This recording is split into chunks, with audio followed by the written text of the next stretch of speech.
This is probably the hardest one in the whole series to hear, so I want to say up front, this isn't about blame.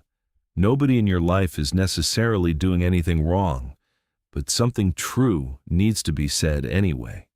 This one's harder to say. Not everyone who loves you wants you to become who you're supposed to be. Read that again, slowly. It doesn't mean they don't love you. It doesn't mean they're bad people or that you should be suspicious of the people close to you. It means love.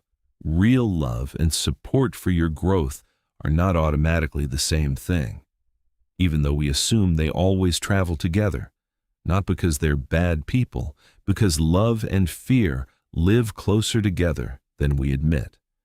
Here's what that actually looks like in practice. Someone loves you deeply, and also, quietly, unconsciously, fears what happens to the relationship if you change, fears being left behind, fears having to change themselves, fears simply not knowing how to relate to this new version of you. That fear doesn't cancel out the love, it just sits right next to it, and sometimes it's the fear that speaks first. They loved the version of you that needed them, the version that stayed small enough to keep close. This is worth being honest about. A lot of relationships, without either person choosing it consciously, get built around a certain version of you. The one who needed rescuing, the one who needed advice, the one who could always be counted on to stay exactly where they are.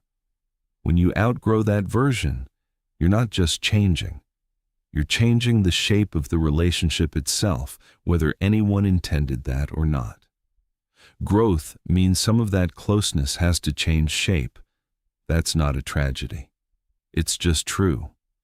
Some relationships expand to hold the new version of you just fine. Others were only ever built to hold the old one, and they'll strain, or shrink, or quietly end, no matter how much love was genuinely there.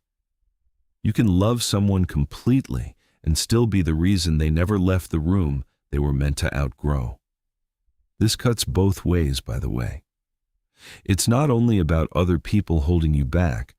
Ask yourself honestly whether you've ever done this to someone else. Loved someone so much you quietly needed them to stay exactly who they were because their growth felt like a threat to what you had together. You don't need a villain to explain why you've stayed stuck. Sometimes it's just people who love you, holding on a little too tight. That's the actual takeaway here. You don't need a dramatic betrayal story to explain why change has been hard. Sometimes the explanation is simply this: people who love you, holding on in a way that feels like safety to them and feels like a ceiling to you. Naming that clearly doesn't mean cutting anyone off. It just means finally understanding what's actually been happening.